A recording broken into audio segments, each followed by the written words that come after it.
السلام علیکم ورحمۃ اللہ وبرکاتہ۔ عزیز طلباء، آج میں آپ کا اسلامیات کا معلم کرفیان احمد سعیدی آپ کا سبق نمبر 8 لے کر آپ کی خدمت میں حاضر ہوں، اس امید کے ساتھ، اس دعا کے ساتھ کہ آپ سب خیریت سے ہوں گے، میں بھی خیریت سے ہوں۔ اللہ تعالی ہم سب کو اپنے حفظ و امان میں رکھے، آمین ثم آمین۔ کل ہم نے بیٹا پڑھا تھا حدیث نمبر 7 اور علم کی فرضیت و فضیلت جو ہے اس کا صفحہ نمبر 62 جو ہے وہ ہم نے پڑھ لیا تھا۔ آج آگے پڑھنا ہے موضوعاتی مطالعہ نمبر 3 علم کی فرضیت و فضیلت۔ آپ اپنی کتاب کا صفحہ نمبر 63 یعنی 63 نکالیں۔ حصول علم کی اہمیت آج ہم پڑھتے ہیں کہ علم حاصل کرنے کی اہمیت کیا ہے۔ دیکھیں بیٹا، علم کی بات چل رہی ہے، مسلمان کو علم کی طرف سب سے زیادہ توجہ دینی چاہیے۔ مسلمان ہونے کی حیثیت سے انسان اور مسلمان ہونے کی حیثیت سے مسلمان کو علم کی طرف سب سے زیادہ توجہ دینی چاہیے۔ قرآن نے دین کے بنیادی احکام کے ساتھ ساتھ دنیاوی فلسفہ تاریخ، غذا و غذائیت اور سائنسی علوم پر غور و فکر کی بھی دعوت دی ہے۔ قرآن صرف یہ نہیں کہتا کہ نماز پڑھو، زکوٰۃ دو اور حج کرو اور روزہ رکھو اور یہ فلاں نہیں، بلکہ ایک تاریخ اس نے بتائی ہے، انسان کی بھی تاریخ بتائی ہے، اسلام کی بھی تاریخ بتائی ہے۔ قرآن نے پہلے کے انبیاء کے واقعات بھی قرآن پاک میں ہیں، غذا اور غذائیت کے بارے میں بھی قرآن پاک میں ہے، سائنسی علوم پر بھی غور و فکر کی قرآن نے دعوت دی ہے۔ رزق حلال بھی اسلام کا تقاضا ہے۔ آپ نے دیکھا ہوگا کہ جتنے بھی نوٹ ہیں، آپ کے پاکستانی کرنسی ہے، نوٹ ہے، جو پیسہ ہے، اس پر لکھا ہوگا بیک سائڈ پہ رزق حلال عین عبادت ہے۔ حصول رزق حلال عین عبادت ہے۔ یہ کہاں سے ہم نے سیکھا؟ قرآن نے ہمیں بتایا ہے۔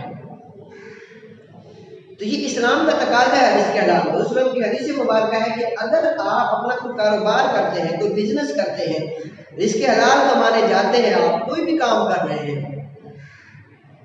اگر آپ اس نیت سے جائیں کہ یا اللہ میں اپنے بچوں کا پیٹ پالنے کے لیے رزق حلال کمانے جا رہا ہوں، میرے اس رزق میں برکت عطا فرما، تو جب تک آپ وہ کام کرتے رہیں گے، آپ یوں سمجھیں عبادت میں ہیں، آپ عبادت کر رہے ہیں۔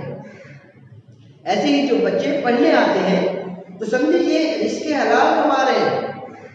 آپ لوگوں کا صحیح معنوں میں پڑھنا، علم حاصل کرنا، یہ آپ کا سمجھو رزق حلال کمانا، اور اساتذہ کرام کا صحیح معنوں میں پڑھانا اور بچوں کو علم سکھانا، یہ ان کے لیے رزق حلال ہے۔ جب ہم دونوں میں سے، استاد اور شاگرد میں سے جو بھی اپنے اپنے کام میں کوتاہی کرے گا، سمجھ لو وہ اپنا رزق حلال جو ہے وہ حرام سے آلودہ کر رہا ہے۔ اس لیے مومن کو معاشی علوم و فنون سے بھی غافل نہیں ہونا چاہیے، معیشت کو بھی سیکھنا چاہیے، کوئی فن بھی سیکھنا چاہیے، ہنر بھی سیکھنا چاہیے۔ ہنر بھی بہت بڑی چیز ہے۔ بندہ مومن کی عبادات کا مقصد تقویٰ اور رضا الہی کا حصول ہے کہ وہ متقی بنے اور اللہ تعالیٰ کی رضا اس کو حاصل ہو جائے۔ قرآن کریم میں ارشاد ہوتا ہے انما یخشی اللہ من عبادہ العلماء، اللہ کے بندوں میں سے اہل علم ہی اللہ سے ڈرتے ہیں۔ اب دیکھیے، علم ایک نور ہے، علم راستہ دکھاتا ہے، منزل کی معرفت پہچان دیتا ہے، اللہ کے قریب کرتا ہے، اللہ کا ڈر پیدا کرتا ہے اور احساس دلاتا ہے کہ اللہ تعالیٰ بہت بڑی ہستی ہے۔ اسی لیے اللہ تعالیٰ نے سورۃ فاطر میں فرمایا کہ انما یخشی اللہ من عبادہ العلماء، سورۃ الفاطر آیت نمبر 28 ہے۔ اب دیکھیے، یہ بھی ضروری ہے پھر کہ جو علم حاصل ہوا ہے اسے آگے پھیلایا جائے، اس پر صاف بن کر نہ بیٹھ جایا جائے۔ جب آپ آگے پھیلائیں گے تو جن کو آپ نے علم دیا وہ آگے پھیلائیں گے۔ اس طرح دیے سے دیا جلتا جائے گا اور ہر طرف علم کی روشنی پھیل جائے۔ رسول اللہ صلی اللہ علیہ وسلم نے فرمایا بلغوا انی ولو آیا، فرمایا مجھ سے ایک آیت بھی سنو، اسے آگے پہنچا دو، اس کی تبلیغ کرو۔ اور پھر آخری حج کے موقع پر خطبہ حجۃ الوداع میں فرمایا فَلْيُبَلِّغِ الشَّاهِدُ الْغَائِبَ، کہ جو حاضر ہے وہ اس تک میری یہ تعلیم پہنچا دے جو یہاں نہیں ہے۔ اور پھر حصول علم کے لیے عمر کی بھی کوئی قید نہیں۔ آپ صلی اللہ علیہ وسلم نے ماں کی گود سے قبر میں اترنے تک حصول علم کا عمل جاری رکھنے کی ہدایت فرمائی، جیسا کہ آپ نے ارشاد فرمایا اطلبوا العلم من المہد الی اللحد، ماں کی گود سے لے کر قبر تک علم حاصل کرو۔ یہ بھی فرمایا گیا ہے کہ مومن علم سے کبھی سیر نہیں ہوتا۔ سیر نہیں ہوتا کا مطلب کیا ہے بیٹا؟ یعنی کبھی بھی اس کا پیٹ علم سے نہیں بھرتا۔ علم جتنا حاصل کرو کم ہے۔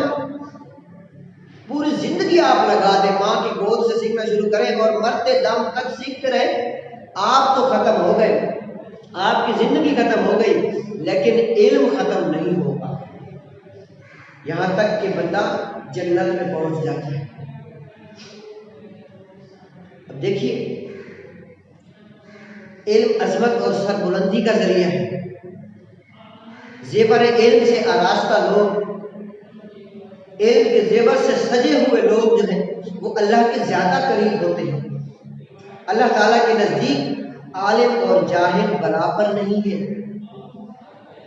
قرآن مجید میں ارشاد ہے قُلْ هَلْ يَسْتَوِي الَّذِينَ يَعْلَمُونَ وَالَّذِينَ لَا يَعْلَمُونَ۔ علم روشنی ہے، علم کے ذریعے غلط اور صحیح کا فرق واضح ہوتا ہے۔ ایک عالم تمام افراد سے مختلف ہوتا ہے۔ جس طرح اندھیرا اور اجالا برابر نہیں ہو سکتا، اسی طرح عالم اور جاہل برابر نہیں ہو سکتے۔ یہ میں اور آپ نہیں کہہ رہے، بلکہ خود خالق کائنات اللہ رب العالمین اپنی کلام پاک میں ارشاد فرماتا ہے۔ سورۃ الزمر آیت نمبر 9 میں اللہ تعالیٰ ارشاد فرماتا ہے قُلْ هَلْ يَسْتَوِي الَّذِينَ يَعْلَمُونَ وَالَّذِينَ لَا يَعْلَمُونَ، کیا پیغمبر فرما دیجئے کیا اہل علم اور جاہل برابر ہو سکتے؟ جو لوگ نور ایمان سے منور ہو کر علم سے کام لیتے ہیں، ان کے بارے میں اللہ تبارک و تعالیٰ نے ارشاد فرمایا یرفع اللہ الذین آمنوا منکم والذین اوتوا العلم درجات، سورۃ المجادلہ آیت نمبر 11۔ یعنی اللہ تعالیٰ تم میں مومنین اور اہل علم کے درجات بلند فرمائے گا۔ جو لوگ ایمان لائے اور جنہیں علم دیا گیا، اللہ ان کے درجات بلند فرمائے گا۔ اللہ کے نزدیک ایمان ایک بہت بڑی نعمت ہے۔ ایمان کے زیور سے منور انسان اللہ تعالیٰ کے ہاں مقام رکھتے ہیں، اور ایمان کے ساتھ علم کا رشتہ ہو، یہ بات سونے پہ سہاگا۔ ایک مرتبہ رسول اللہ صلی اللہ علیہ وآلہ وسلم مسجد نبوی میں تشریف لائے۔ وہاں 2 مجلسیں ہو رہی تھی۔ کتنی؟ 2 مجلسیں ہو رہی تھی، یعنی 2 محفلیں۔ ایک حلقہ ذکر تھا، یعنی کچھ لوگ وہ اللہ کا ذکر کر رہے تھے اس سائڈ میں، اور دوسرا حلقہ جو تھا وہ علم کا تھا، یعنی اس میں کچھ لوگ بیٹھ کر حلقہ بنا کر، گول دائرہ بنا کر علم سکھا رہے تھے۔ آپ صلی اللہ علیہ وسلم نے دونوں کی تعریف کی، جو حلقہ ذکر والی محفل تھی اور جو حلقہ علم والی محفل تھی، دونوں کی تعریف فرمائی، اور پھر علم کی مجلس میں شریک ہو گئے اور فرمایا کہ یہ پہلی مجلس سے بہتر ہے۔ اللہ کا ذکر بھی بہتر ہے، لیکن علم سیکھنا سکھانا یہ اس سے بھی بہتر ہے۔ ایک مرتبہ رسول اللہ صلی اللہ علیہ وسلم نے فرمایا کہ جب تم جنت کی پھلواریوں سے گزرو تو ان سے جی بھر کر فائدہ اٹھایا کرو۔ صحابہ کرام رضوان اللہ تعالیٰ علیہ اجمعین نے پوچھا کہ یا رسول اللہ صلی اللہ علیہ وسلم جنت کی پھلواریاں کیا ہیں؟ تو آپ نے فرمایا علم کی مجلسیں۔ پھلواریاں کا معنی ہوتا ہے کیاریاں، چھوٹی چھوٹی کیاریاں بنا دینا، ان میں قسم و قسم کے پھول آپ نے دیکھا ہوگا نرسری میں لگے ہوتے ہیں، چھوٹی چھوٹی کیاریاں بنی ہوتی ہیں۔ تو ہر کیاری میں ایک علیحدہ خوشبو ہوتی ہے، کیونکہ وہاں اور ایک کیاری میں اور پھول ہوتا ہے، دوسری کیاری میں اور پھول، تیسری کیاری میں اور پھول، ہر پھول اپنی اپنی خوشبو دے رہا ہوتا ہے۔ تو اسی طرح علم کی مجلس سے علم کی خوشبو آئے گی اور ذکر کی مجلس سے ذکر کی خوشبو آئے گی۔ ہے دونوں بہتر، لیکن ان دونوں میں جو سب سے بہتر ہے وہ علم کی مجلس ہے۔ انسان کی عظمت کی جہاں بہت سی وجوہات ہیں، وہاں علم انسان کی عظمت کی ایک بہت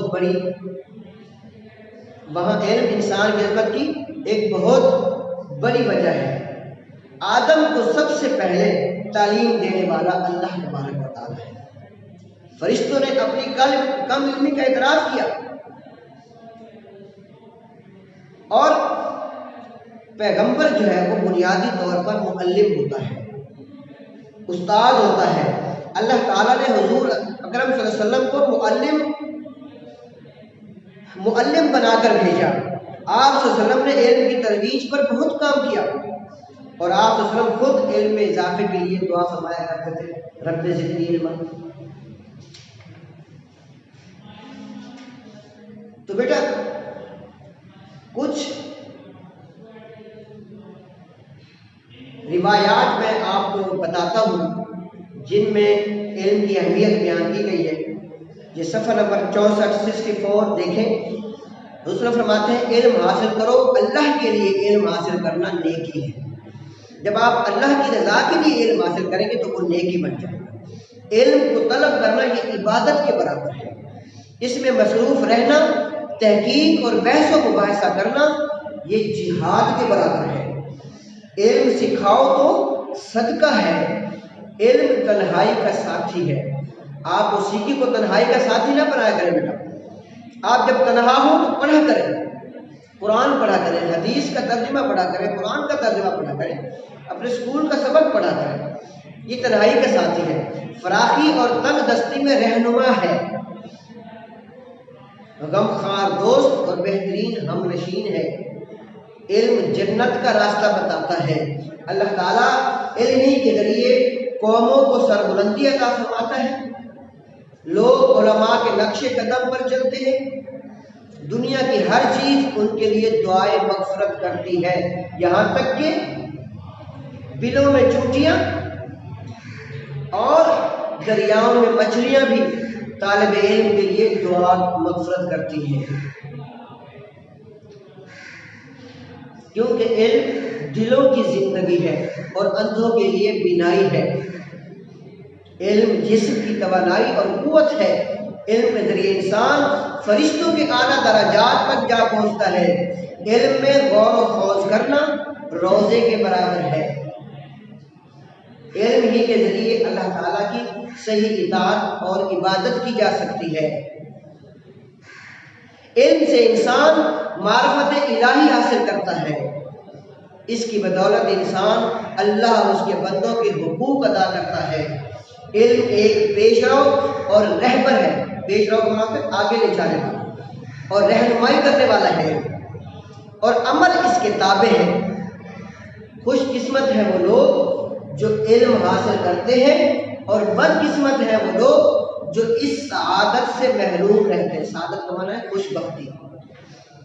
اسلام اپنے ماننے والوں کو درس دیتا ہے کہ علم کی تلاش میں نکلو اور حکمت کے موتی جہاں سے ملے انہیں حاصل کرو۔ علم کی فضیلت اس امر سے بھی ثابت ہوتی ہے کہ اللہ تعالیٰ نے ہمیشہ حکومت اور سلطنت سے اسی قوم کو سربلند فرمایا جسے علم و عمل میں برتری حاصل تھی۔ اسی اصول کی بنا پر حضرت آدم علیہ السلام بھی ملائکہ پر فضیلت لے گئے۔ علم ہی کی بنا پر مسلمان تمام دنیا پر چھا گئے تھے، مگر جب انہوں نے قرآن کی تعلیمات کو چھوڑا اور علم کی روشنی سے دور ہوئے تو زوال کا شکار ہو گئے۔ رسول اللہ صلی اللہ علیہ وسلم روزانہ صبح شام جو دعائیں مانگا کرتے تھے ان میں سے ایک یہ بھی ہے، اللہم انی اسألک علما نافعا، یعنی اے اللہ میں تجھ سے نفع دینے والے علم کی درخواست کرتا ہوں۔ ایک تو یہ دعا ہے، اسی طرح ایک دعا اور بھی ہے جو مسنون ہے، سنت ہے، کہ اے اللہ جو علم تو نے ہمیں دیا ہے اسے ہمارے لیے مفید بنا اور ہمیں ایسا علم عطا فرما جو ہمیں نفع پہنچائے۔ یہ دوسری حدیث ہے۔ ہماری دعا ہے کہ اللہ تبارک و تعالی ہمیں بھی علم عطا فرمائے اور اس پر عمل اور اس کی اشاعت کی توفیق بھی نصیب فرمائے، آمین۔ تو آج کے لیے بیٹا اتنا ہی۔ یہ صفحہ نمبر 63 اور 64 جو ہے یہ آپ نے اورل لرننگ کرنا ہے اور آپ بھی کر کے اس کی سینڈ کرنی ہے۔ میں ڈائری آپ کو دے دیتا ہوں، ڈائری لکھ لیں۔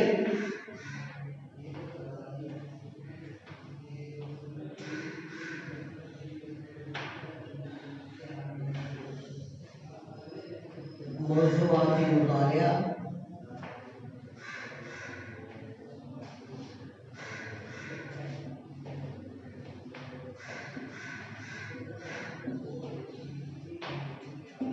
علم کی فرضیت و فضیلت،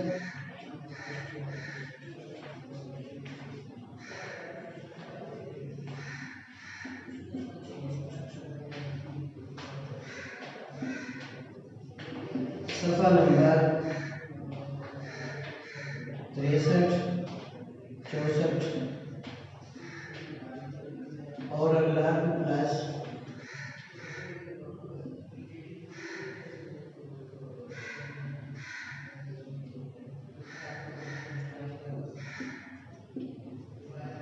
عارفی کرنی ہے۔ آج کے لیے اتنا ہی۔ اللہ حافظ، السلام علیکم ورحمۃ اللہ وبرکاتہ۔